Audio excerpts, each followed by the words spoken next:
Sports on Tap's high school football coverage is on every Monday night at 7:30 p.m. Watch live on YouTube and make sure to subscribe. Sports on Tap's high school football coverage is presented by Raymond Felton State Farm.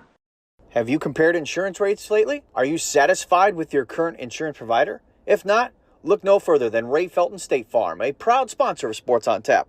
For a free quote, call his office at 234-284-2996 or visit him online at rayfelton.com. Whether you're hosting a corporate event, wedding, conference, concert, or any other special gathering, our comprehensive range of services will exceed your expectations and elevate your event to new heights. RRT Productions. We shoot, we edit, you win. Visit our website at www.rrt-productions.com. We've got the experience, the passion, and the beach to make your event a smash hit. Whether it's a romantic wedding, a lively sports venue, or a rocking high school dance, Troutland Entertainment has you covered. Contact them at 330-414-4261 or email them at troutlandent@gmail.com. That's troutlandent@gmail.com. It's all about the deal at Brunswick Auto Mart. Save big this month with deals like this. Don't miss the Make This the Summer event and lease a new 2025 Ram 1500 Night Edition Crew Cab 4x4 with heated side mirrors, parking sensors, backup cam, Apple CarPlay, and lane departure warning for just $319 a month. Brunswick Auto Mart. Car buying made truly simple.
Welcome, everybody, to Sports on Tap. This is a high school football recap show for week 4 of the Northeast Ohio football season. My name is Ed Dick, alongside Rob Troutman, Josh Jeffy, Sean Duffy, and Noah Jacobson. We are presented by Raymond Felton State Farm Insurance, located in beautiful Hudson, Ohio.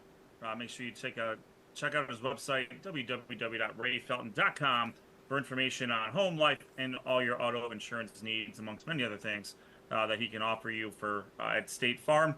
You're watching this live on our YouTube channel. Like and subscribe for Sports on Tab. Get the notifications when we are about to go live on the air. Follow us on Twitter/X at SOT Podcast. Get the live updates from the games that we cover every Friday night, and along with updates to schedules for non-conference.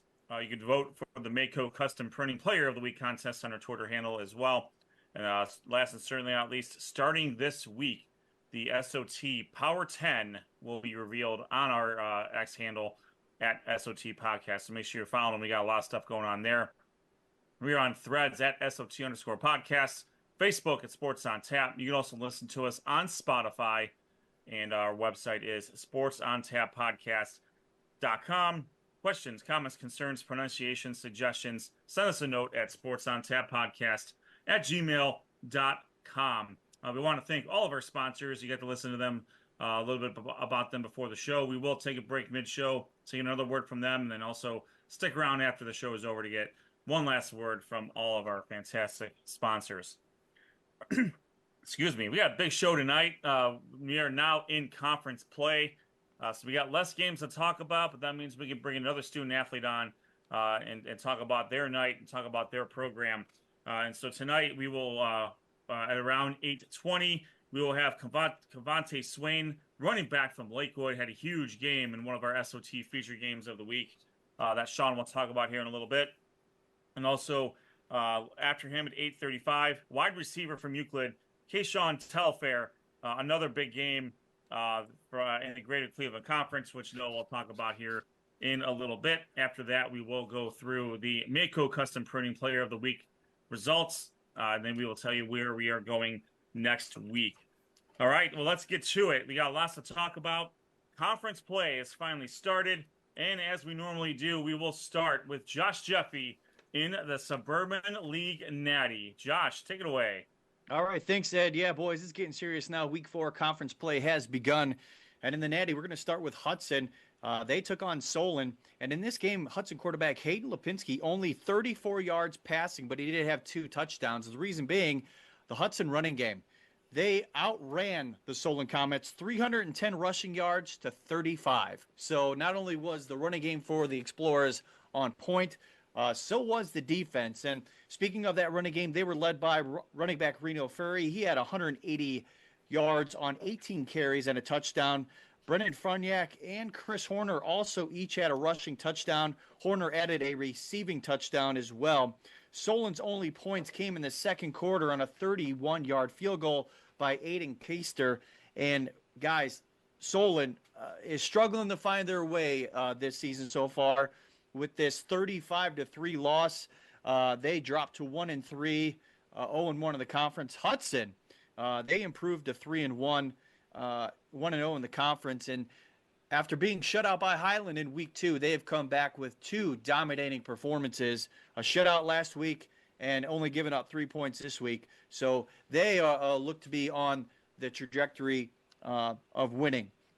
The next game, how about the Tigers of Twinsburg? They improved to 4-0 on the year with a 45-21 victory over the Stowe Monroe Falls Bulldogs. Stowe drops to 2-2 on the year. When we talked to Coach Salter early on in the year, when we were doing our previous shows, we mentioned about the skill position, the wide receivers that they have. And in this game, they showed up and they showed out in this one. Dylan Fantone took advantage of having those skilled receivers on the outside. He threw for 300 yards and 6 touchdowns in this ball game. We're going to go through it. R.J. Ruffin had 98 yards receiving, 2 touchdowns. Sam Collins had 96 yards receiving and a touchdown. Jaden Rode had 72 yards and 3 touchdowns. J.D. Okuma didn't get in the end zone, but also added 34 yards. But he is one of their prime weapons on offense for the Stowe Monroe Falls Bulldogs. Couldn't get much going. Jake Harrington finished the game 8 of 20 for only 76 yards. He did have a touchdown and an interception as they fall to the Tigers 45-21. Once again, Twinsburg remains undefeated, 4-0. Stowe drops to 2-2. With this being week 1 in the conference, I think you all don't need a math degree to realize what the records are in the conference. This was one of the better games, if not the best game in the Natty this week. Nordonia took on Brecksville Broadview Heights. Sean, can you help me out here? It's the Brecksville Broadview Heights. It's the Bees! Yeah, and tell you what, with the combination of Bees defense and the offensive combo of Nate Henninger and Patrick Murphy, they actually gave the Bees a 13-6 halftime lead. Murphy scored both touchdowns for the Bees. In the third, Nordonia, however, reeled off 17 unanswered points, starting with a flea figure 60-yard touchdown reception by Colin Atha. Connor Wapham for the Knights led the way on the ground.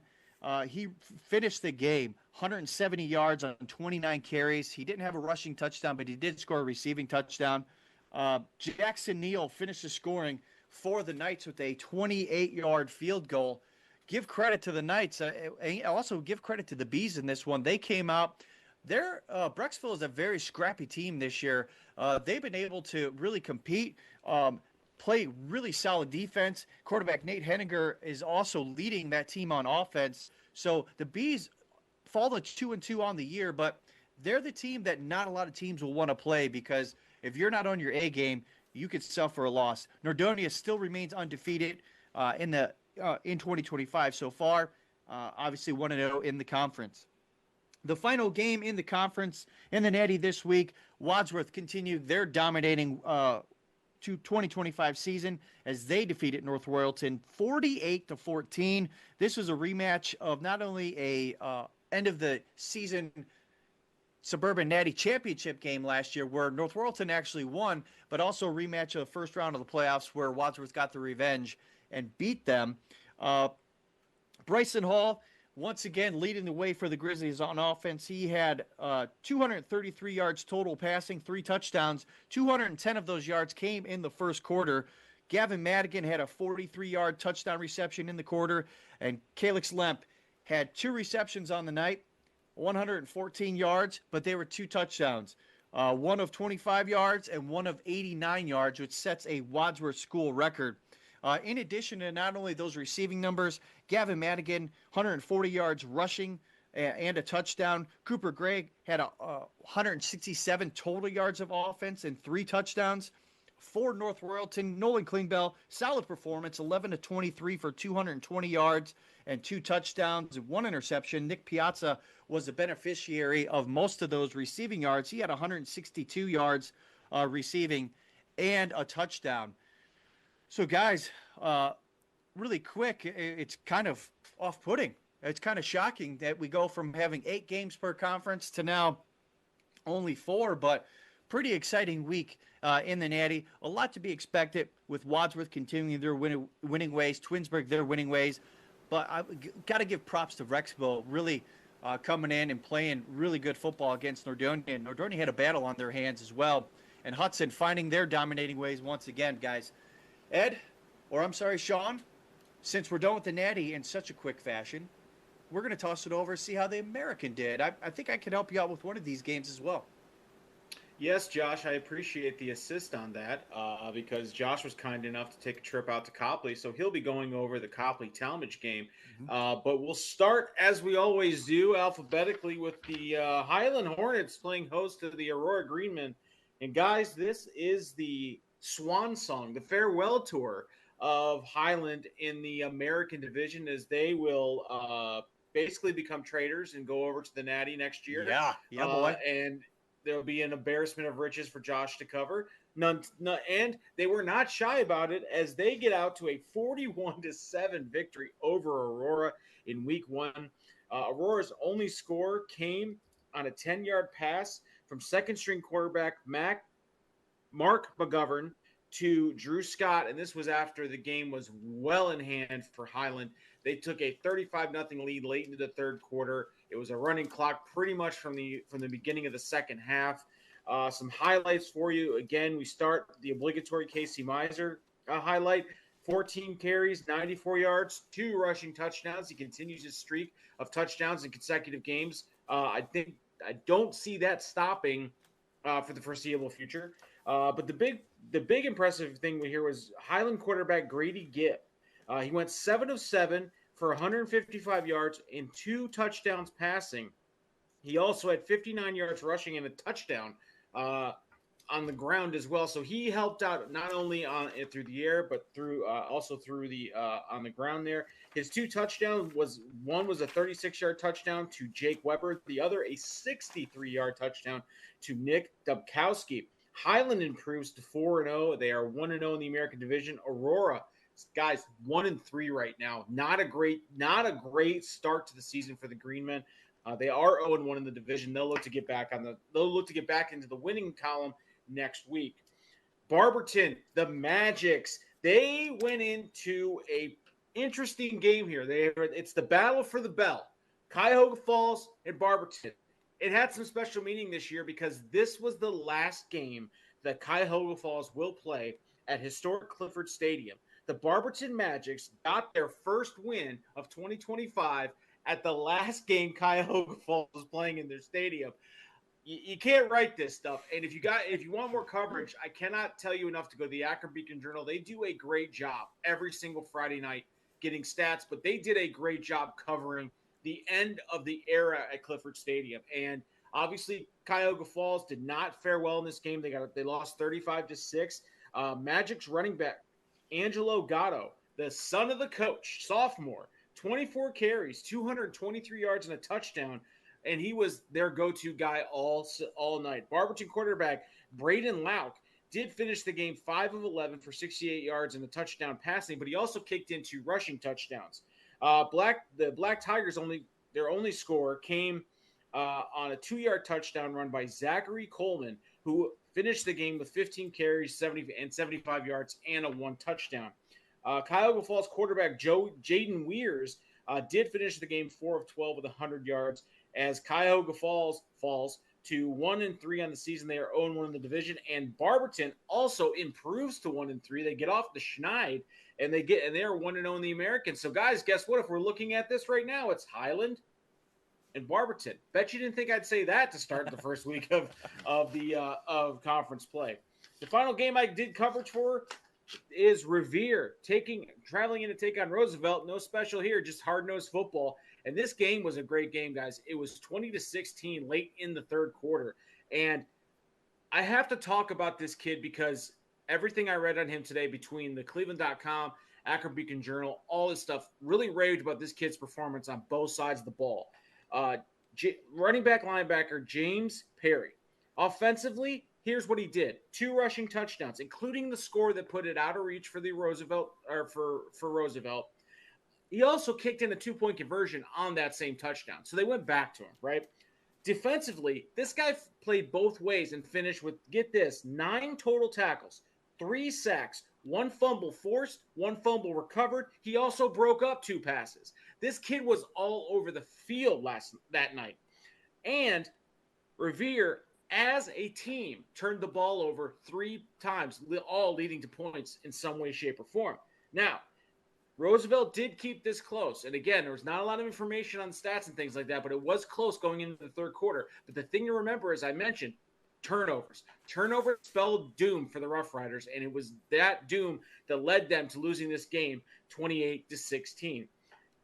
Revere does improve to 3-0 on the season. They are 1-0 in the American Division. Roosevelt is 2-2 overall. They are 0-1 in the division. I'm going to step aside and let Joshua Muriel Jeffy, his middle name is now Muriel, because it's fun. Tell me about this Copley-Talmadge game, because there were some fireworks at that game. Yeah, there was, and first and foremost, it was my first time in Copley, and gosh, over 3 years. So this is the first time I've seen their stadium renovations. Pretty awesome place to watch a ball game.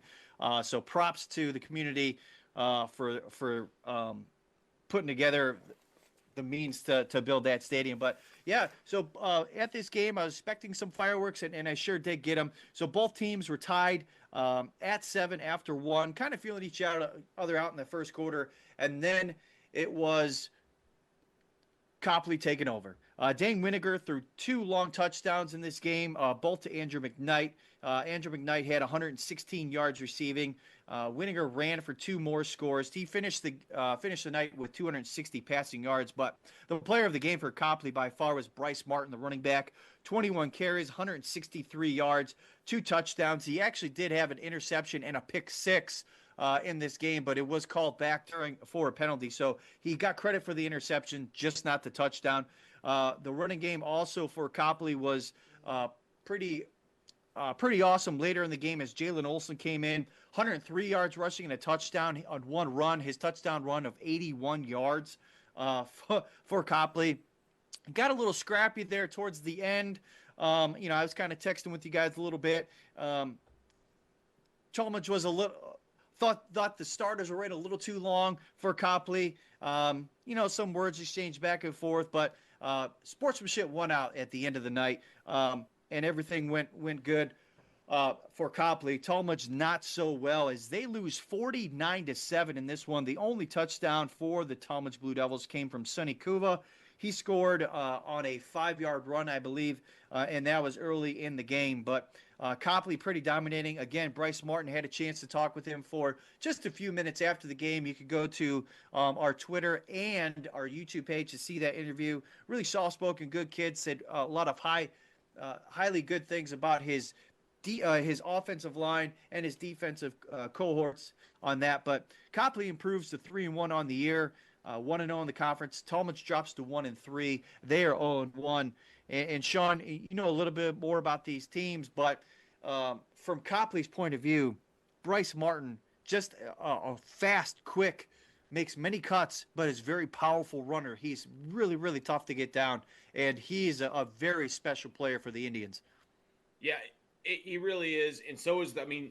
You hit the three-headed monster for Copley.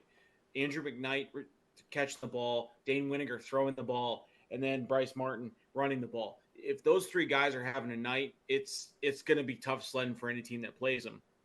So those guys have been good for the last couple of years. I think they're coming into fruition this year. I think that they're trying to make a statement again in the division. When you talk about a team like Highland that's just rolling right now, Copley's a team that may give them something to think about. So, yeah, this was a very good performance. Talmadge, on the other hand, we talked about in the preview. They're, again, young team trying to figure it out a little bit. Again, maybe just ran into a little bit of a buzzsaw in a team that's just, starting to really click. And that's a dangerous thing if you're playing Copley in the upcoming weeks. But, Josh, I want to know. I have questions for you. Yes. What is the schedule like for the national division in week 5?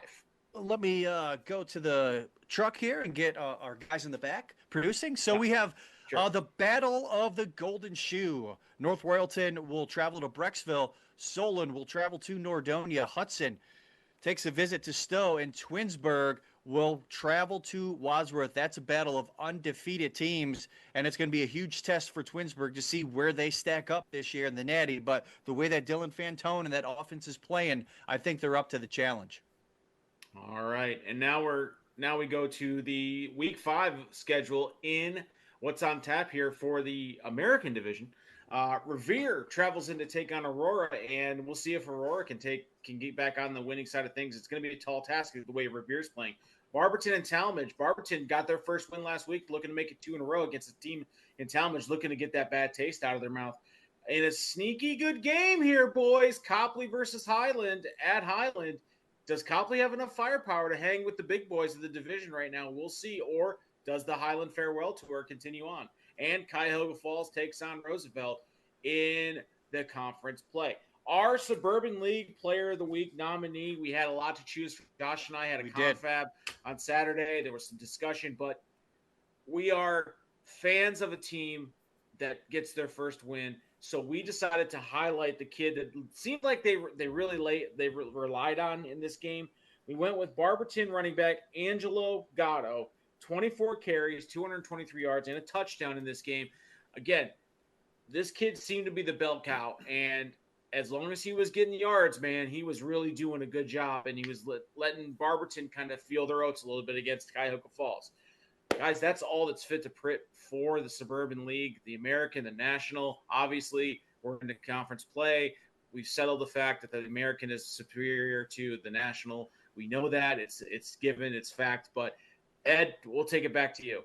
So good. Highland wants to come to the Natty. Just saying. It's a regional thing. Don't get ahead of yourself, Josh. Well, as the Macho Man used to say, the cream always rises to the top. And we believe, I think Highland moving to the National it fits in so many ways. In addition to it being geographically friendly for them, especially given who else is coming to the Suburban League Natty next year, which we will briefly touch on as time moves on here. Great job, boys, on this Suburban League. Yeah, I think things are pretty academic right now in the American. Quite honestly, I mean Highland's on a roll, which we've not seen in a few years. Maybe since Aurora and Barberton were trading each other for the championship, with Highland kind of chasing them. I am very interested in seeing what Revere is going to do against Aurora. We've seen there'll be some parallels that will be drawn to this more in the Southwestern Conference. But Revere is undefeated. They're going against a traditional power in Aurora, who is currently 1-3. We'll see if Revere's really arrived, if they can beat Aurora this week. I mean, because Aurora being 1-3, that's a dangerous 1-3 team, the Greenmen are. So, in addition to Copley and Highland, where there's a lot of computer points on the line there, I'm really interested in seeing if Revere is the real deal, and their first test will be against Aurora. In the Natty, like Josh, you mentioned it. Twinsburg gets a crack at Wadsworth, and that's lots of computer points on the board there. And same thing, we'll see where Coach Salter and Dylan Fantone, that explosive offense, can do against Coach Todd, Bryson Hall, Calix Lem, Gavin Madigan. Like the list goes on for all the stars for Wadsworth. So some really good matchups there in the Suburban League. All right, let's shift over to the Greater Cleveland Conference. Noah has that. He does have a game of the week for extended coverage in within this conference, and we'll talk a little bit about the conference with Noah afterwards as well. So Noah, take it away for the Greater Cleveland Conference. All right, thank you, Ed. We will first begin off with Mentor traveling to Brunswick, and a game was played in this one as Mentor was able to get the win over Brunswick 45-7. Mentor quarterback Brogan Jones was 10 of 13 for 155 yards and a touchdown. Kent State commit Jackson Farley had 6 carries for 87 yards and 3 touchdowns. Running back Dominic Burtz had 10 carries for 118 yards and a touchdown. Miami commit wide receiver Justin Hodge had 4 catches for 86 yards. Danny Cristo, the Mentor kicker, had a 29-yard field goal in this game for Mentor, and that. Linebacker Carson Wolk had 7 tackles for 2 TFLs. Brunswick quarterback Sean Barnett was 11 of 19 for 85 yards and a touchdown. He also did have 7 carries for 40 yards. Wide receiver Cohen Issa had 3 catches for 24 yards and a touchdown, as Mentor was able to get the win 45-7 as they improved to 4-0, 1-0 in the GCC. Brunswick drops to 1-3, 0-1 in the GCC. And then Strongsville was taking on Cleveland Heights, and this was a pretty good back-and-forth battle in there, as Strongsville were able to get this one 29-26 on the road. Strongsville running back Kendrick Brody was not able to play in this game due to an injury, but Coach Rustick relied on his freshman running back Austin Tadalinsky. He had 21 carries for 208 yards and 2 touchdowns, so Coach Rustick, he's got a future running back in Austin Tadalinsky with those kinds of numbers that he put up Friday night. Cleveland Heights' quarterback, LaMarcus Greenwood, had 2 passing touchdowns and a rushing touchdowns. His 2 passing touchdowns were from Sir Gibson and Henry Perryman. And then John Morris also had a rushing touchdown in this game. Storm Miller, the Texas A&M commit for Strongsville, had a rushing touchdown. And Strongsville's Andrew Cox blocked the punt for Strongsville. And Storm Miller was able to grab the ball and run it in for a touchdown in it. And then Strongsville's kicker, Noah Snyder, had a field goal in this game, as Strongsville was able to get a bounce-back win after losing to Olmsted Falls to get a 29-26 win against Cleveland Heights. Strongsville improves to 3-1, 1-0 in the GCC. Cleveland Heights drops to 0-4, 0-1 in the GCC. Euclid was taking on Lorraine. This was Coach Creel's first game against the team that he used to coach, the Lorraine Titans. And Coach Creel's Euclid Panthers, they came out hot in this game. They were up 22-7, boys. Lorraine was trying to really climb their way back into this game, but Coach Creel's Euclid Panthers was able to finish off this game 38-14. Euclid quarterback Deion Russell had 4 passing touchdowns in this game.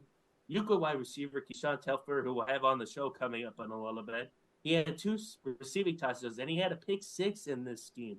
What a night that he had as he continues to put up all these kinds of numbers.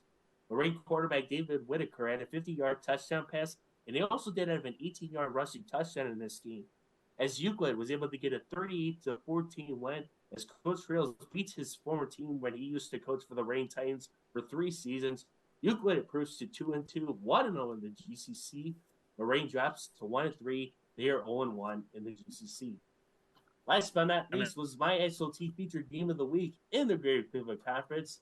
Shaker Heights was traveling to the Medina to take on. Sean, if you want to help me out with this one. The Beast. Thank you, Sean. Shaker Heights was traveling to Medina, and this was a great night for Medina. Really a community night for Medina, as it was really packed down. Nothing like Friday nights in Medina for the Swarm and for the community.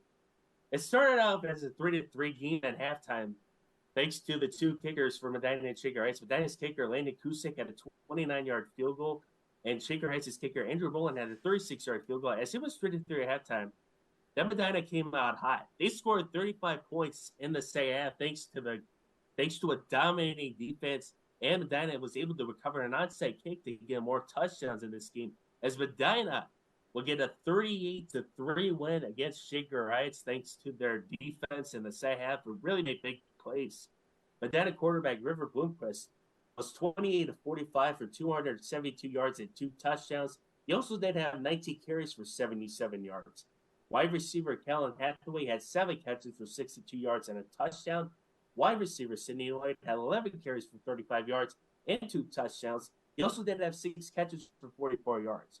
Wide receiver Jalen Talcott had 4 catches for 46 yards.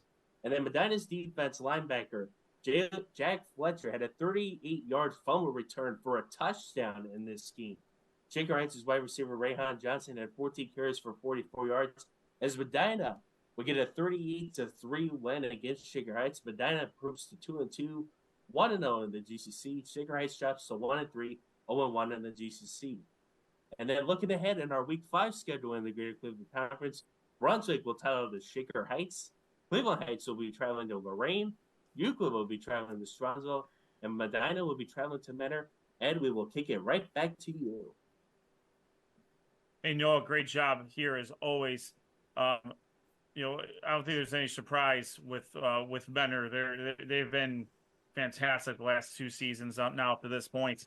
I think we were talking about this kind of offline. I mean, right now, Strongsville, at least at the moment, probably seems to be the most equipped to battle them. But you really can't count out Cleveland Heights. Cleveland Heights took Strongsville, really to the wire there, and they have the athletes that can make a big difference against a team like Mentor. Yeah, definitely. And I feel like Cleveland Heights continues to get better each week. I remember they were in a close game with Chardon as well 2 weeks ago. And I feel like Cleveland Heights, they continue to get better every week in that. And I thought they felt like they got a little bit better against a very good Strongsville Mustang team. But maybe Coach Jones will probably get his first swing going up against the Lorraine Titans team, who are coming off of a loss to Euclid this week. But I feel like Cleveland Heights is continuing to get better each week with the athletes that they do have under Coach Bryce Jones' team. I agree. And they have some really good sophomore running backs that really stepped up from Marquise Davis last year. So they got some pretty good reps last year. Henry Perriman is just as a monster as a senior, and he can make a big difference as long as he stays healthy and can continue to go both ways, as we know he can. One more thing to note here, Noah. What a debut by the freshman running back from Strongsville. You can't say that enough. Kendrick Body unable to play. We'll talk a little bit about the freshman running back from Strongsville. Yeah, definitely. And Kendrick Bodie, when I was at the game at Olmsted Falls, he did take that injury to the knee in that. And Coach Russick relied on Austin in that game against Olmsted Falls. He didn't have any rushing touchdowns in this game, but I thought he did really good against Olmsted Falls. And Coach Russick relied on him. He said, you know what? It's your next man up. You're going to have to start this team going up against you're going to have to rely going up against Cleveland Heights. And he did that. He got almost 200 yards and a couple of touchdowns in this game. And what a debut for him, as Coach Trussick, he found his running back for the future for the next 3 years. And what a game as he continues to really put up these numbers coming up this week. Yeah, I think he's a dog. I mean, who let the dogs out? Sean's dog. He's got a big set, so he's got a dog at running back. every show. They can't shut up. Sean, we got to give them some airtime. I mean, they got to have their own show. Ask them what podcast they want to host here on Sports on Tap. We're open. It's called Whatever Dad's Eating for Dinner. Josh, great effort there. No, did you well say done. who your player of the week is for the GCC? Oh, I did not. Thank you, Sean. So my GCC player of the week for week 4 was none other than Medina quarterback River Bluepist. He was 28 of 45 for 272 yards and 2 touchdowns, and he also had 19 carries for 77 yards. Nice. Fun. All right, Noah, great work. I know it's always special for you to go back to Medina and do a feature game there, and they definitely held up their end of the bargain with a big win over Shaker Heights. All right, let's shift over to Rob Troutman. He's got the Southwestern Conference, home of the defending Division II state champion Avon Eagles, and they had a battle against an undefeated team in North Ridgeville. On the opposite side, Avon Lake looking for their first win, also against an undefeated team in Vidview. Rob, let's go through the highlights. Appreciate it, Ed. And we'll start with Berea Mid-Park traveling to Amherst. Amherst opening their new stadium up in Berea Mid-Park. Well, they weren't very friendly there. They win 20-19 in this game. It was Berea Mid-Park quarterback Vince Weaver. He connected with Maddox for a 60-yard touchdown, but it was called back from a block in the back. But that didn't stop Berea Mid-Park still from getting the job done. As Vince Weaver, their quarterback, found Xavier Harden a few plays later for a touchdown, and that was the opening drive. But penalties, they did play a role for both teams in this game.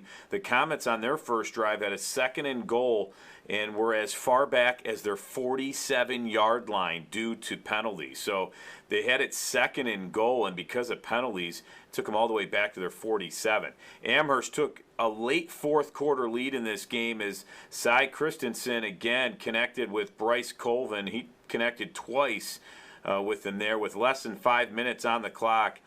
They had to, Berea Mid-Park, they had to put in their backup quarterback Dylan Papashak in this game, and the Titans still would orchestrate an 11-play, 80-yard touchdown drive, and Papashak would find Tyson Clay, the wide receiver. His brother was Austin Clay, who also played for Berea Mid-Park. He found his 2nd touchdown from 20 yards out. Amherst, they would receive the ball on the 43-yard line with 1:10 remaining in this game. And they did make a bunch of plays, but Berea Mid-Park, their defense would force an incompletion as time would expire, and they get the 20-19 win. For Berea Mid-Park, wide receiver Dylan Maddox caught 8 passes for 147 yards. And Dylan Papashak, who came in relief in this game for Vince Weaver, finished 13 of 23 for 167 yards. Both scores did go to Tyson Clay in this game, and we'll have to see how Vince Weaver is. He did pass for 113 yards before leaving with an ankle injury at halftime, so we'll see with their big game coming up if he's able to go. Cy Christensen for Avon Lake, he contributed to all of the Comets' touchdowns as he ran from 1 yard out on a quarterback sneak in the 2nd quarter. But he's playing an important role for Amherst, who just couldn't pull that one out. Berea Mid-Park improves to 3-1, 1-0 in conference.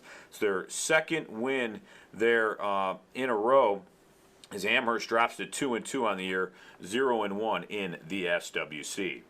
All right, moving on to Avon Lake taking on Midview, and it was Avon Lake with a 39-7 win. And the Shoremen, they scored 3 touchdowns on 4th down plays in the first half and earned their first win here of the season. And Avon Lake, they put up 32 unanswered points in this game with sophomore quarterback and an SWC Player of the Week nominee, Dawson Tenbrink. He threw for 262 yards and 4 touchdowns in this game. It was Air Force commit Aiden Stewart. He caught 2 of them in the second half and finished with 119 yards. For Midview is Marcus McMahon, the running back. He usually averages over 163 yards in the game. He was held to 24 yards rushing in this game, so give credit to the Shoreman defense as they really forced Midview into some problems there. But Midview, they would score on the first play of the game with an 80-yard halfback pass from Brennan Newton to Zachary Wallace. And it only took one special teams play to flip the momentum. Just over 3 minutes later, the Shoremen blocked a punt deep in Midview territory, and it was Eric Van Uwen to scoop it up and score. It was 7-7. Running back Ezra Jones, freshman wide receiver Christopher Galding, and Aiden Stewart all getting touchdowns. Drake Rodnicki added a 2-yard touchdown run in the fourth quarter for the Shoremen. For Midview, Shea Williams, he did throw for 182 yards to lead Midview, and Wallace caught 6 passes for 166 yards. Newton, 84 yards to go along with his passing touchdown in the game. Avon Lake gets their first win of the season, again with a 39-7 win. Midview falls to 3-1. Let's move to Avon and North Ridgeville. Big game, as Avon going into this was looking to knock off the previously undefeated Rangers, and they did just that, 55-7. Avon, they started the scoring with a 24-yard pass from Blake Elder to wide receiver Sam Ulrey. Later in the opening period there, North Ridgeville did put together a 9-play drive that covered 51 yards, and that would result in a 5-yard pass from Cole Miller to Dylan DeShazo. And it was 7-7 late in the first quarter. On the very next play from scrimmage, though, it was Blake Elder finding Finn Jerdonic on a simple seam route, they said there from the Morning Journal. As wide receiver turned it into a 71-yard scoring run. He broke one tackle and then went up the North Ridgeville sideline. It was a great run by him and great blocking on the play. It was 14-7. Then North Ridgeville on the next drive, Cole Miller, the quarterback, got hit from the blind side. He would lose the ball, and it was recovered by Jackson Brokaw of the Eagles. And 2 plays later, again, it was Blake Elder finding Sam Ulrey in the end zone. This time from 36 yards, it was 21-7. And Avon, their defense forced a lot of turnovers as Ben Strizik intercepted a pass and went 25 yards for the score. Avon would run away with this one 55-7. Blake Elder, 10 of 15, 231 yards in 5 touchdowns. Moving to Elyria and Olmsted Falls, and Olmsted Falls just too much in this one, and they had a great night offensively, winning 38-0. As Olmsted Falls offensively, it was running back Owen Singleton leading the way, 142 yards rushing and 2 touchdowns. Other scores by Olmsted Falls, running back Logan Connolly, Kai Gilbert, and Owen Radigan. Cameron Pesh, the quarterback for Olmsted Falls, was 5 of 7 for 79 yards and a touchdown. Elyria offensively just couldn't get anything going, as again, Olmsted Falls proves to 3-1 with a 38-0 win.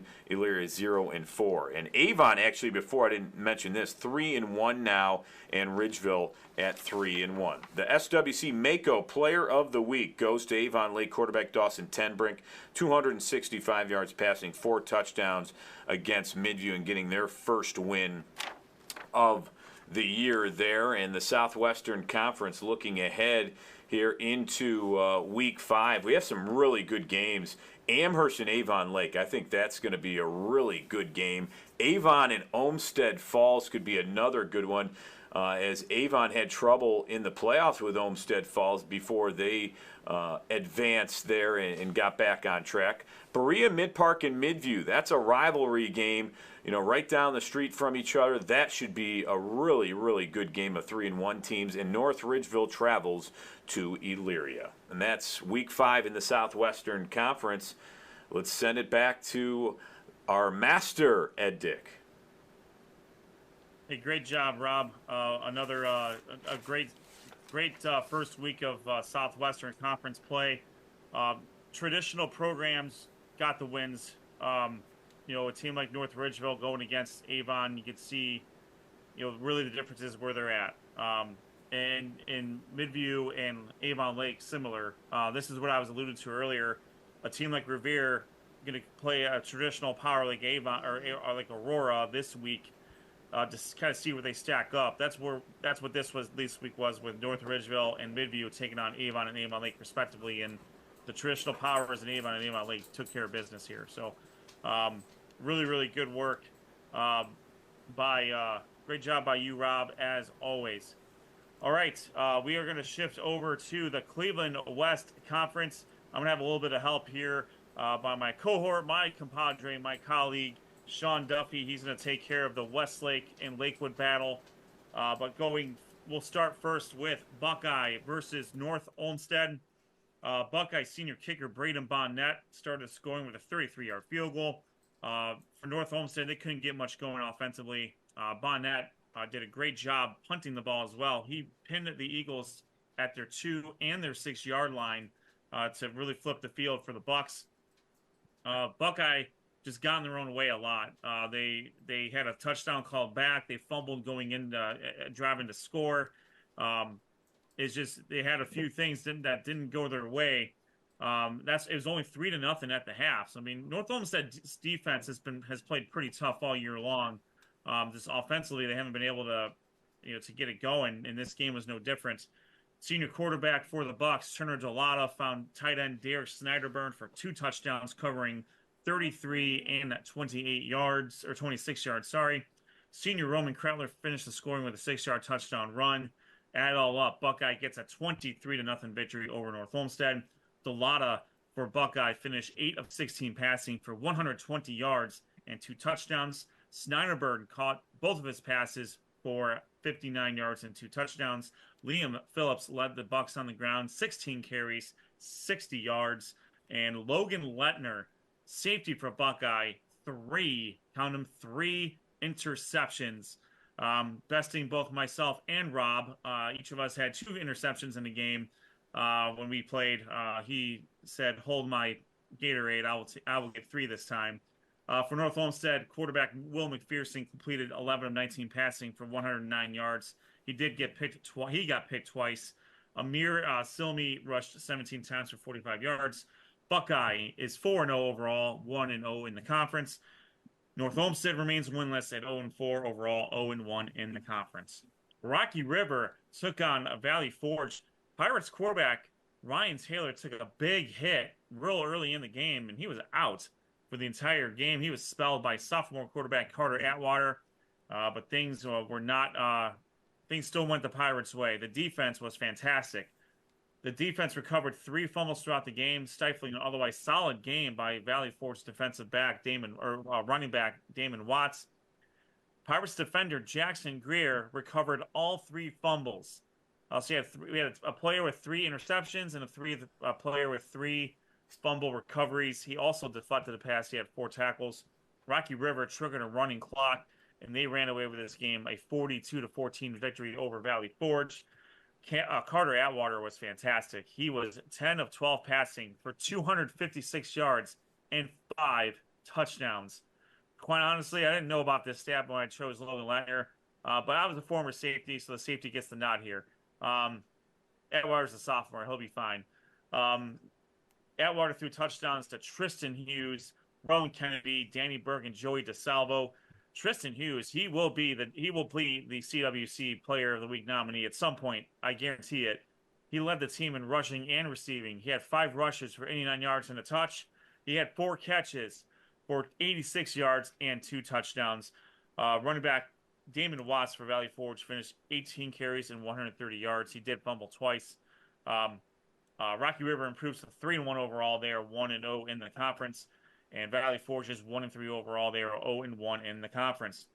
Bay took on Normandy, and it started out great for Normandy for a very brief moment. Junior wide receiver Nick Williams returned the opening kickoff 92 yards for a touchdown until that nasty flag came out and took that away.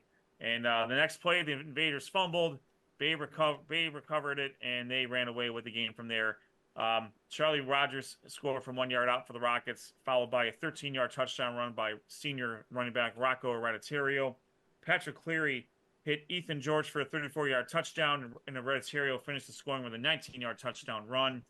The Invaders not able to get much going on offense. They were held to 64 total yards, and Bay's defense forced 4 turnovers, 2 interceptions by Ethan Sedovic. Hereditario finished with 9 carries for 100 yards, 2 touchdowns. He also had 9 tackles on defense, and he had 2 for a loss. Bay improves to 3-1 overall, 1-0 in the conference. Normandy drops to 1-3. They are 0-1 in the conference. All right, Duff. We got Sean Duffy. He's got the SOT feature game of the week, and that's going to lead into someone who we're talking to here in a few minutes. So we'll kick it over to Sean for the final game for the Cleveland West Conference. Thank you, Ed. And I decided to take a trip down Old Westlake Way for a CWC matchup between the Demons of Westlake and Rangers of Lakewood. And I was treated to pure and unfortunate domination by the Lakewood Rangers as they win 43-6. They completely dominate this game from the outset. The Westlake was the first to score, however, on a Mo Abelhady. I cannot pronounce this name. I tried listening in the speaker. It's impossible, but I gave it my best shot. Abdelhady. He did score on a 1-yard touchdown run. They missed the extra point, and that was all she wrote from a scoring standpoint from Westlake, as Lakewood would put up 43 unanswered points in this game, due in large part to their what I call bruising running back, Kevontah Swain. This guy runs with like he's mad at the grass because he's running people over out there. He finishes the game with 29 carries, 283 yards, and 2 touchdowns in this game. Also, Ranger quarterback Otto Willamy had 2 touchdown passes on the night to Riley Vanderburg and Lucas Stoll, and it got into garbage time or running clock time, and 2 other running backs decided to hop on the touchdown train, and Simi Bolden and Brandon Greenfield all had rushing touchdowns in the waning moments of the game. And Ed, I didn't forget about you because this is your conference. I wanted to give you a report on the kicker. Ranger kicker Rafael Santos nailed a 23-yard field goal to not really ice the game, but to basically score the last points of this game to make it 43-6. Defensively, the Rangers were all over Westlake. Westlake couldn't get any momentum in this game. They were playing fast. They were flowing to the ball, making tackles, not allowing passes, a couple of good interceptions, forcing fumbles. Special teams wise, they were short kicking the kickoffs just over the front line, and it was just a matter of time before they ended up taking one away from them, and they did that. So they ended up double dipping at one point. The lone Demon highlight, aside from the first touchdown on the first drive, really was a very impressive interception by Demon defensive back Karsten Kralovic. He was actually backpedaling and was a little bit turned around. He ended up making a fantastic interception. Unfortunately, the Rangers defense was just all over Westlake. They couldn't get anything going. Westlake does fall to 2-2 on the year. They are 0-1 in the conference. Lakewood improves to 3-1 and 1-0 in the conference. Again, this was a fantastic game. If you're a Rangers fan, if you're a Westlake fan, you got to regroup here because the next week's coming. But again, fantastic performance there by Kevontah Swain, who I'm really looking forward to having on the show here in the next few minutes. He runs with authority. And again, I don't think I was talking to you guys offline. I don't remember seeing him being taken down by one single tackler. It took many Demons to bring down Mr.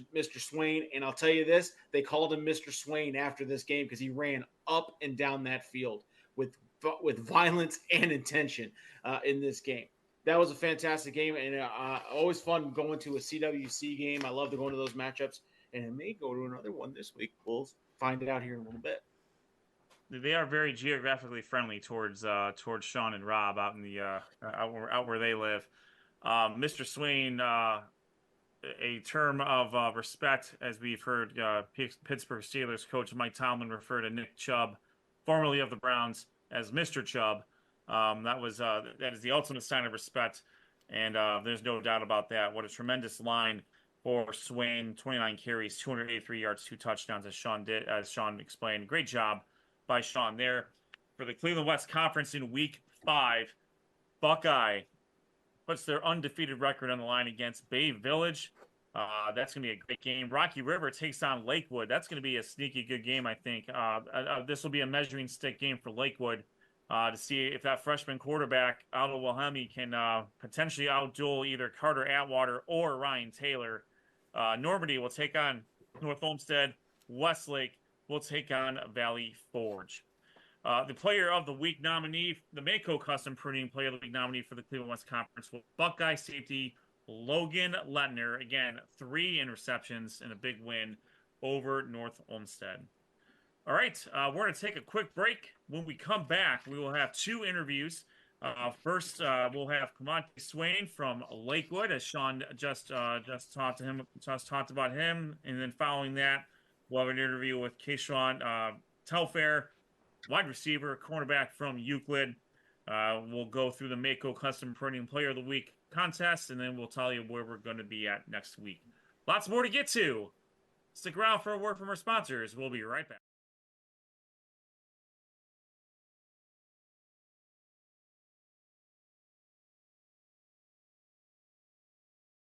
Sports on Tap's high school football coverage is on every Monday night at 7:30 p.m. Watch live on YouTube and make sure to subscribe. Sports on Tap's high school football coverage is presented by Raymond Felton State Farm. Have you compared insurance rates lately? Are you satisfied with your current insurance provider? If not, look no further than Ray Felton State Farm, a proud sponsor of Sports on Tap. For a free quote, call his office at 234-284-2996 or visit him online at rayfelton.com.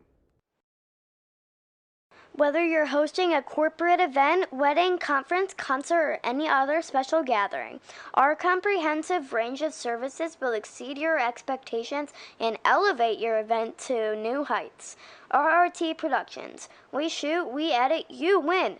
Visit our website at www.rrt-productions.com. We've got the experience, the passion, and the beach to make your event a smash hit. Whether it's a romantic wedding, a lively sports venue, or a rocking high school dance, Troutland Entertainment has you covered.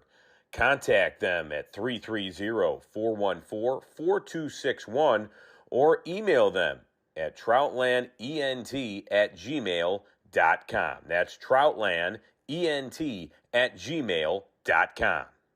It's all about the deal at Brunswick Auto Mart. Save big this month with deals like this. Don't miss the Make This the Summer event and lease a new 2025 Ram 1500 Night Edition Crew Cab 4x4 with heated side mirrors, parking sensors, backup cam, Apple CarPlay, and lane departure warning for just $319 a month. Brunswick Auto Mart. Car buying made truly simple.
Welcome back to the goodness gracious. Welcome back to Sports on Tap. This is the high school football recap show for week 4, presented by Raymond Felton State Farm Insurance. You just got to hear a word from him, along with our other sponsors. We're very grateful for their support of our show and our program.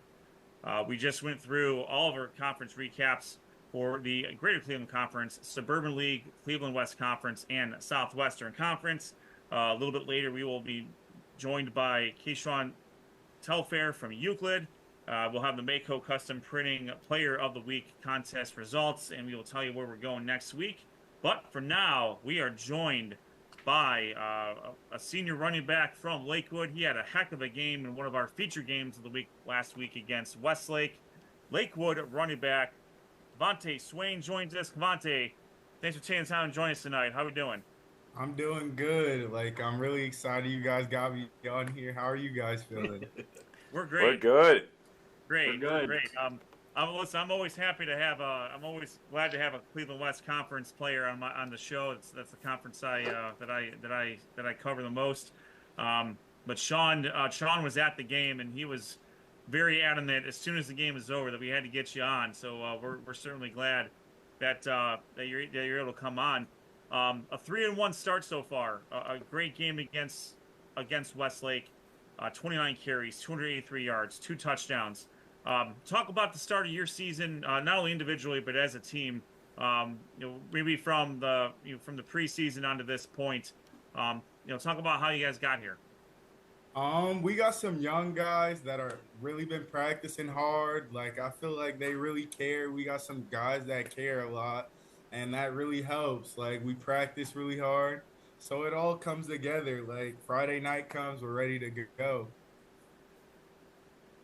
Kevontah, thank you so much for taking the time and joining us tonight. The last 2 weeks you've been really good at running the ball. You had 417 yards and 3 touchdowns.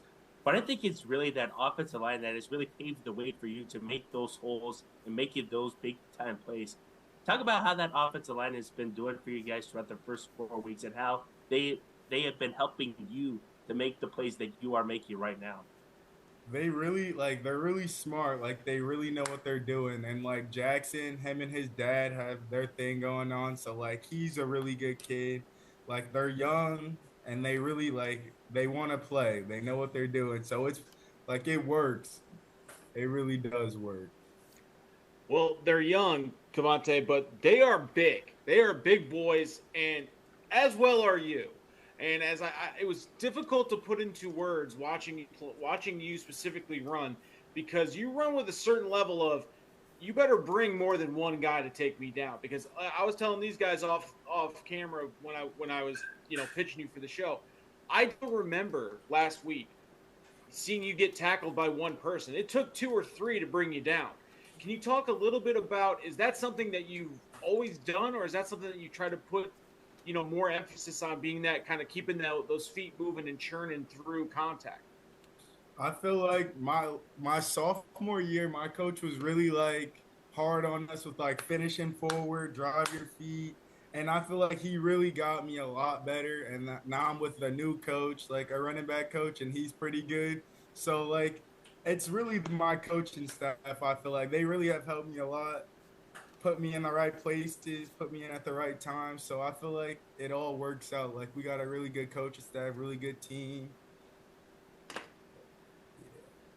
Yeah, that's good stuff, Kevontah.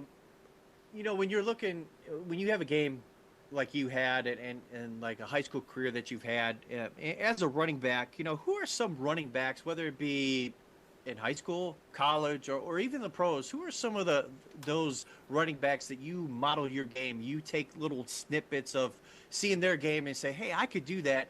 And you've put that in your repertoire, and it's made you a better running back. Definitely Nick Chubb. I watch a lot of the Browns. Probably Christian McCaffrey. He's quicker, but he's a really good running back. I like watching him.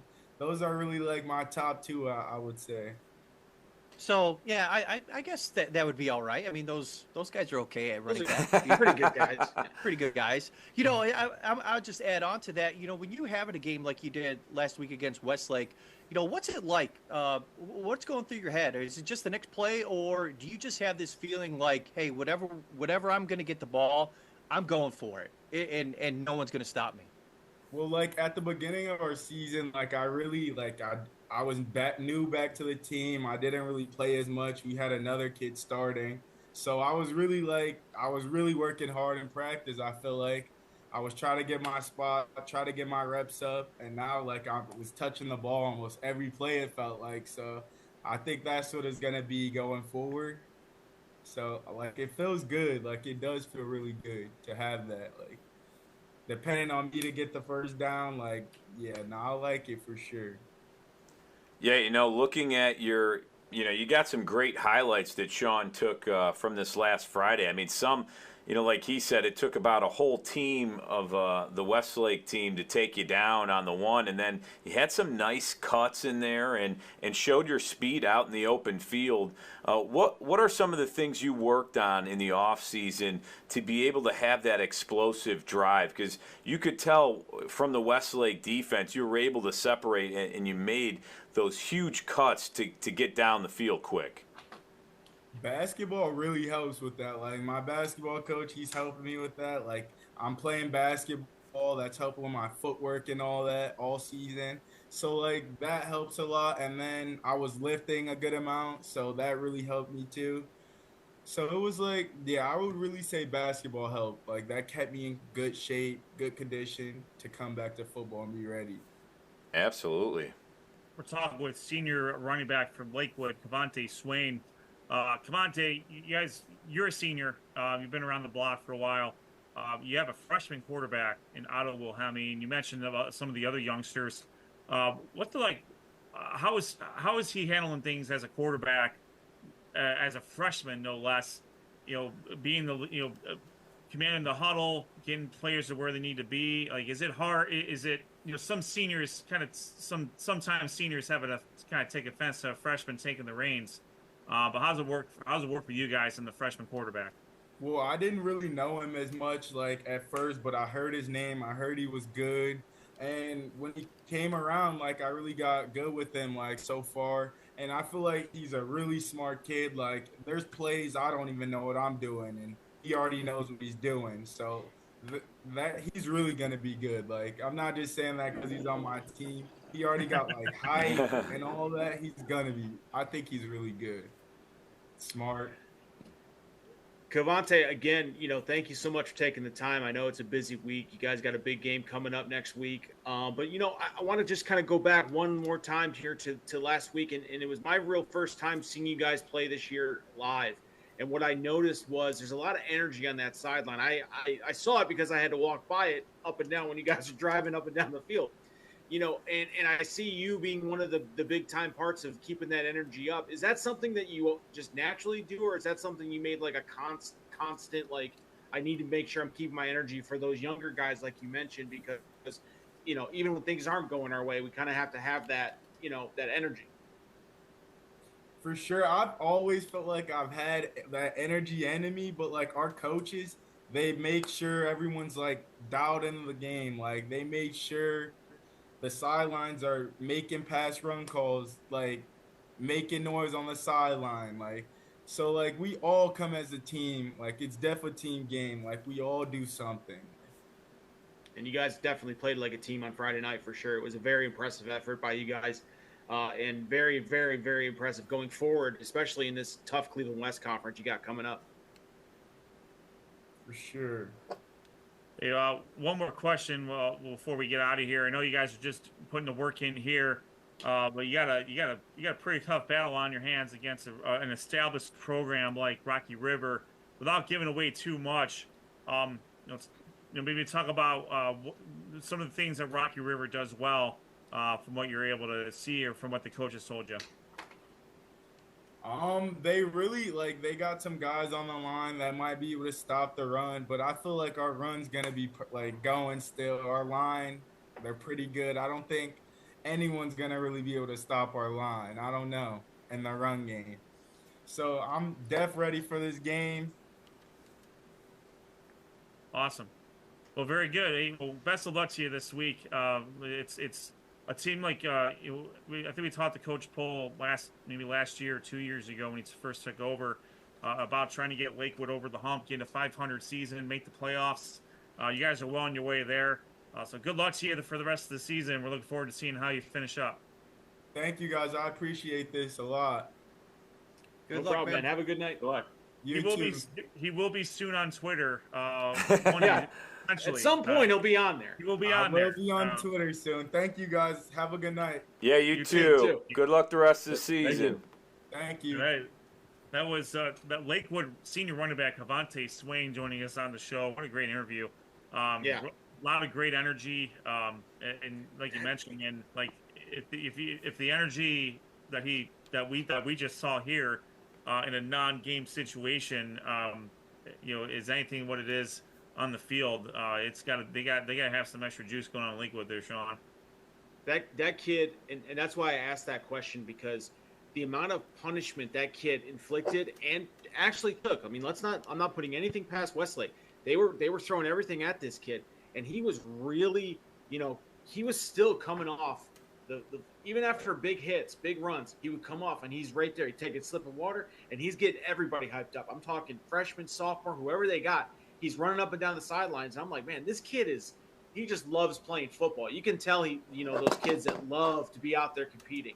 And he was, it was infectious because all the running backs are trying to get in on the game. And it's really, like I said, infectious for that team. And it's good to see a team like Lakewood starting to kind of bring it to the fruition here, because we've talked about it for so long, how Lakewood is one of those teams that kind of gets poached and gets picked apart a little bit, just given the geographic location to another high-powered team. Not to say that it's good or bad or indifferent, but it does happen, right? So this is fun to watch because Lakewood is, I think a legit. If they could continue running like this, and controlling the game, they're going to be tough. They're going to be tough out for anybody. I mean, they're not an easy win anymore. You got to bring your lunch pail to beat Lakewood.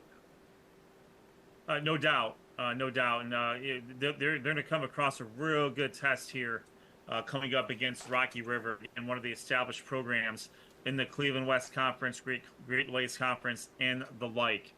All right, speaking of another tremendous athlete, we are joined by junior wide receiver from the Euclid Panthers, Keishjuan Telfair joins us. I hope we pronounced your name right. Please feel free to correct us if we did not. But that's how we're going to give it a go here. Keishjuan? Hello, it's Keishjuan. Keishjuan, awesome. Very good. Keishjuan, thanks for taking the time to join us tonight. Of course. Hey, Keishjuan, a tremendous, what a game you had last week. A pick six, 2 receiving touchdowns. You're a junior. You got a lot of good stuff going on. A big win against Lorraine, Coach Creel's former team. Talk a little bit about the lead up to that game. I'm sure Coach Creel probably kept it as professional as he could. But that game, did that give you guys a little bit of extra juice for wanting to win a game for Coach Creel against his former team?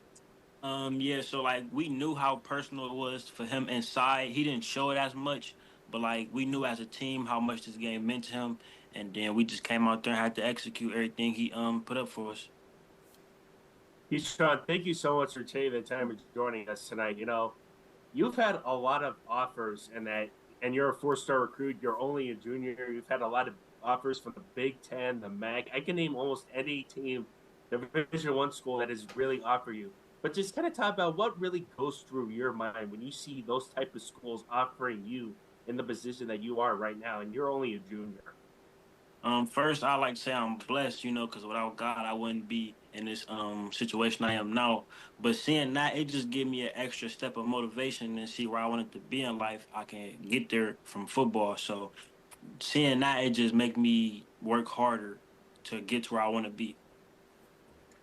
Keishjuan, I've seen highlights. I've followed, read up on you, and what I've noticed is, again, your ability to continue to be explosive, not only on the offensive side of the ball, but on the defensive side of the ball. Going into this season, obviously you're like Noah mentioned, you're a junior. Forever working on your game, right? What are some of the things that you wanted to focus on coming into this year? Was it on both sides of the ball, or did you make a more concerted effort to kind of go, hey, I got to work on, my defensive skills versus my offensive skills? Or was it, constant in the lab all day long, doing work. Yeah, it's just been constant in the lab all day long, just trying to help my help my team as I can. I know I wasn't going to get a lot of targets on defense, so just try to go on offense and do what I can for my team.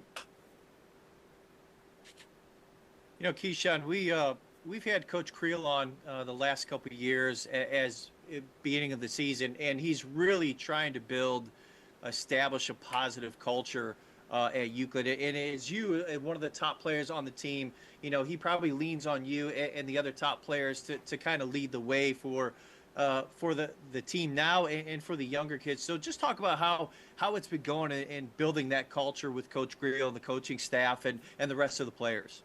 It's been going good so far. Coach Krill, he preach about culture every day to us and how important it is for us as a team and in our individual lives. And we be having some chalk talk. We got some chalk talk that talk about culture and what we can do when we when all this is said and done for how can it make an impact with our team and stuff like that. Keishjuan, this season, obviously you're making plays on the field, and Coach Creel knows he can rely on you. Have you, as a junior, realized is Coach Creel kind of leaned on you as a leader on the team to kind of teach the young guys and maybe even some of the seniors that, you can make plays, but you have to be kind of one of those go-getter guys. You got to work hard, you got to stay focused, and you got to be a good teammate to the other players. Has he kind of leaned on you to be that leader to take control of this team a little bit? Yeah, he leaned on me to be that leader, but we also got a couple more people on our roster that's good leaders that I continue to learn from as well too. Absolutely. Keishjuan, besides talking about you, I mean, your quarterback, Deion Russell, he's only a junior as well. I mean, he's making big-time plays for you guys. Just kind of thought about the connection between you and him, between quarterback and receiver. You even talk about some of the other players on your team that are really making a big impact throughout the first 4 weeks of the season. Yeah, so, we've been, practicing for way before the season even started on how to get a good connection. We'll go to the field with our quarterback and him, Kobe, or Kamari. They just good receivers, and to have a connection with our quarterback is very important.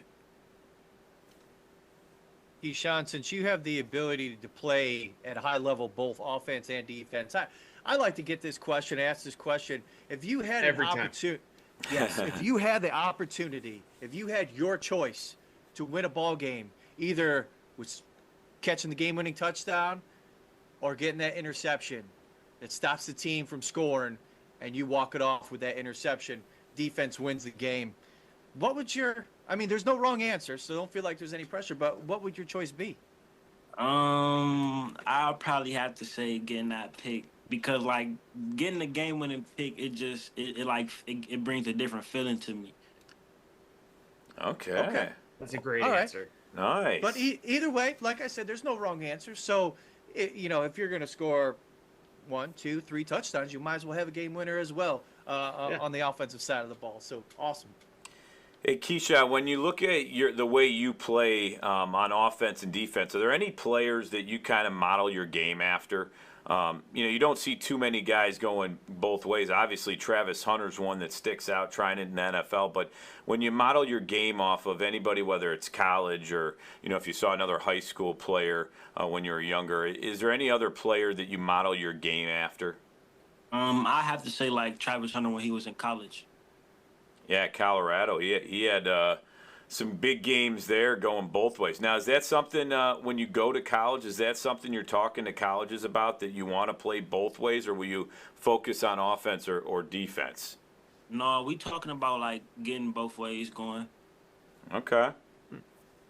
Hey, with that, talk about the level of conditioning that you have to, and really the football IQ that you have to have to be able to succeed at both sides of the ball that way. Yeah, it's gonna take a lot, like runs after practice, getting extra conditioning in, extra runs in, working out a little bit more. It's the little stuff that's gonna take me to get to where I want to be. And it seems that Coach Creel certainly has you on the right path there. Like you said, it's the little things, it's the things that you do when no one's looking, that no one's watching. That's going to get you where you want to be, for sure. Yeah, a great game, a great win against Lorraine. You had a real good win against Berea Mid Park earlier. You took Hilliard Darby and brushed to the limit. A big game against Strongsville this week, without giving really anything away about what you guys are doing offensively or defensively. Tell us a little bit about what you guys, what you think Strongsville does well at, that you guys might need to focus up on. So like they're a good program, a good team, and they run the ball pretty well. So that's what we're gonna have to close on this week is the run game. No doubt. They have two great underclassmen running backs that can really tote the rock, and I'm not convinced they're gonna try you on the defensive end. So the offensive end might be where you make your money this week. Mm-hmm. Keishjuan, well, we want to thank you for taking the time to join us tonight.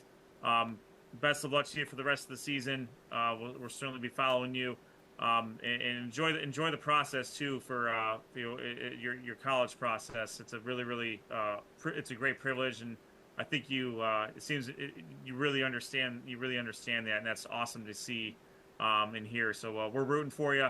Good luck to you. Okay, thank you. Thanks, Keishjuan. Appreciate it. Okay, I appreciate y'all for having me on here. That is junior wide receiver from Euclid, Keishjuan Telfair, joining us. 3 touchdowns last week against Lorraine, 1 pick six, 2 receiving touchdowns. A real good head on his shoulder. Just a worker. You can tell that he's he's devoting extra time to his craft. And I think he knows that football is could potentially lead to some really good things, and that's a really awesome thing to see.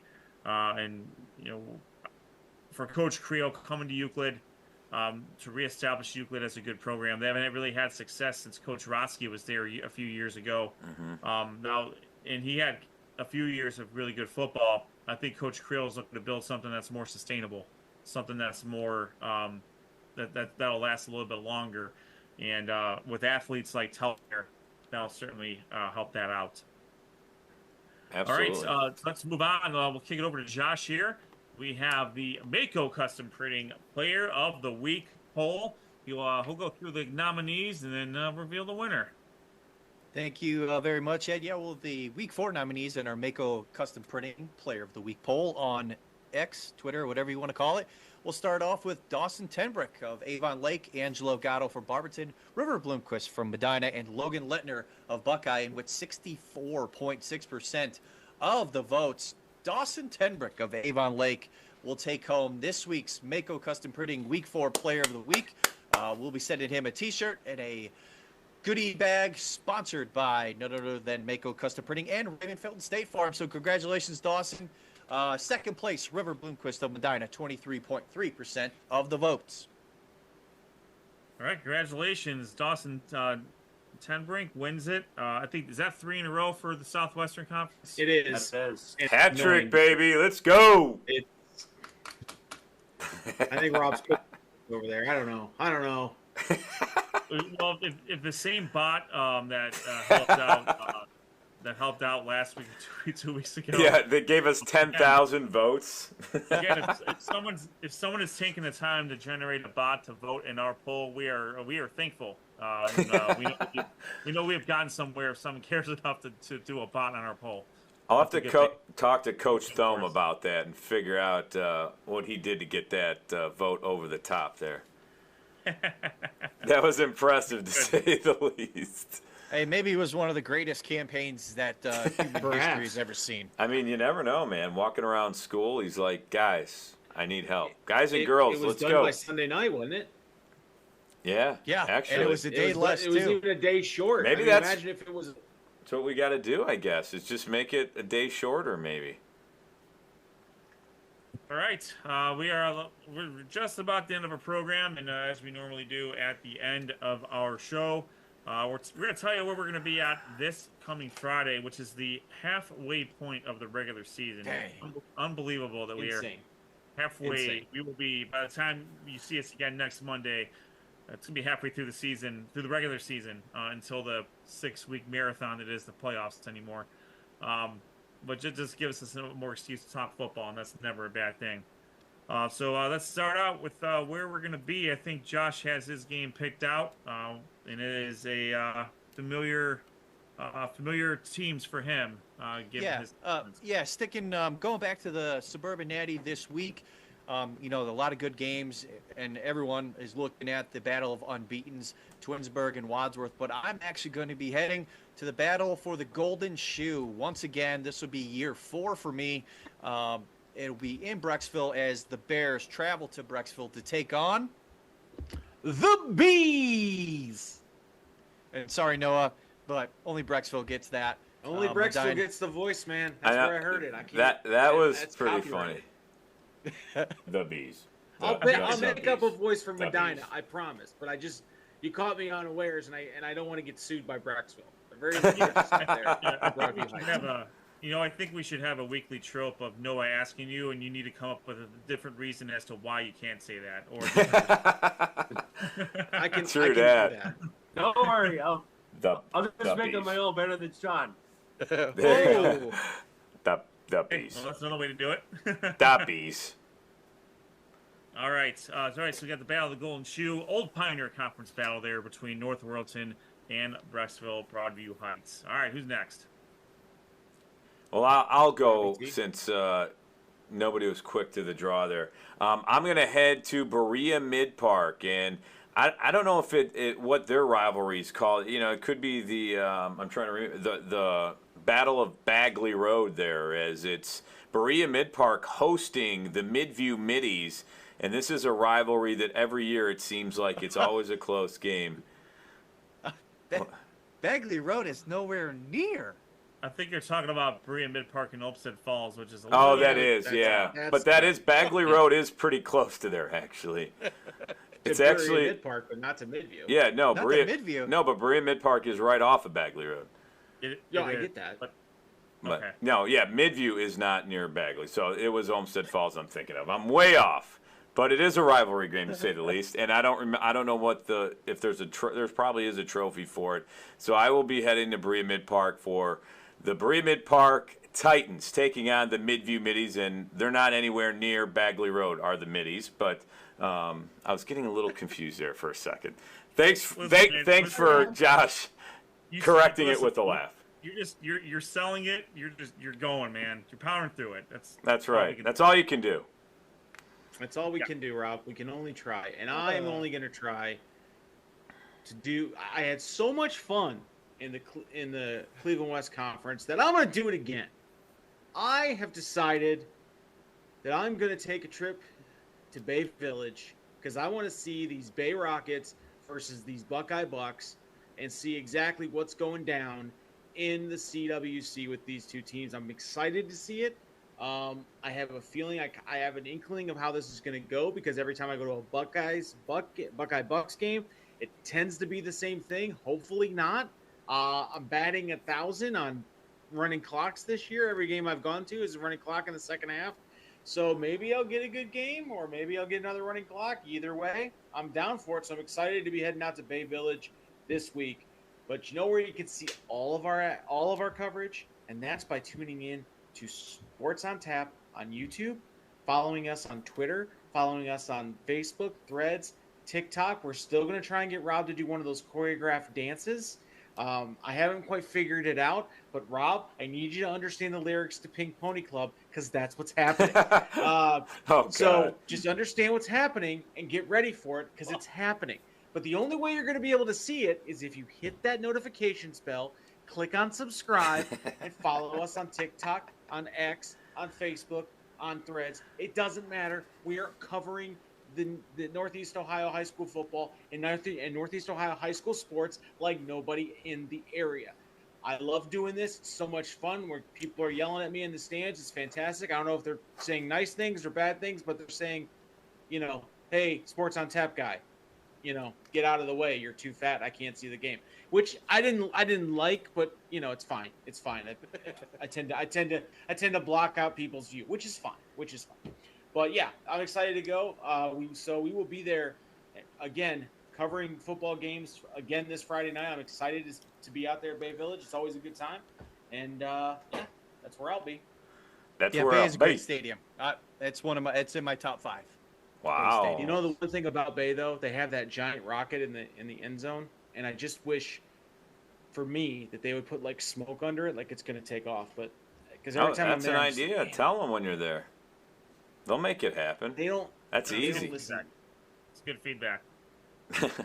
All right, well, it's the end of the show, and Noah's got the helmet on. No. We want to thank Kevontah, Swain, and Keishjuan Telfair for joining us tonight. Congratulations to Dawson Tenbrink winning the Mehco Custom Printing Player of the Week contest. Next week, or this coming Friday, triple header of Sports on Tap coverage. Josh will be at North Royalton versus Brecksville Broadview Heights, neighboring cities, possibly down the Battle of Royalton Road, geographically speaking. Yeah. Buckeye versus Bay, 2 different counties, not close to each other. And Rob's going to get Berea Mid-Park in Bay. Yeah, they're right down the street from each other. Which, it's a battle of Bagley, baby. I'll be dancing on Bagley Road. Well, I'm sure you'll get arrested for that. But yes, he will. So anyways, I'll be dancing. Follow us on X at SOT Podcast for triple header action for Sports on Tap out there. And later this week, potentially tonight, tomorrow, Wednesday, you got to pay attention. The first installment of the Sports on Tap Power 10 comes out. I mentioned before that wins are we go off of wins and quality of wins. I made an allowance for one specific school. I don't think I'm going to get any arguments over it. I will tell you that they are not number 1, but they are pretty high up there. Ooh. Whoa. Stay tuned. It'll be available on our website and Twitter. Yes, it will. And again, I want to make it very clear. This is only Sports on Tap coverage teams, so you will not see teams like St. Edwards or Chardin or any of those types of teams. It is strictly Glenville. Glenville, yeah. It is strictly the Sports on Tap coverage area. With all respect to the different schools that we've talked to, Rhodes specifically, who does own a victory over Lakewood. So we'll shout out Rhodes. Yeah, they're playing great this year. They were on our show early in the preseason. All right, for Rob Troutman, Noah Jacobson, Sean Duffy, and Josh Duffy, my name is Ed Dick. This has been the Sports on Tap High School Football Recap Show for Week 4, presented by Raymond Felton State Farm Insurance. Stick around for a word from our sponsors, and we'll see you on the other side.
It's all about the deal at Brunswick Auto Mart. Save big this month with deals like this. Don't miss the Make This the Summer event and lease a new 2025 Ram 1500 Night Edition Crew Cab 4x4 with heated side mirrors, parking sensors, backup cam, Apple CarPlay, and lane departure warning for just $319 a month. Brunswick Auto Mart. Car buying made truly Simple.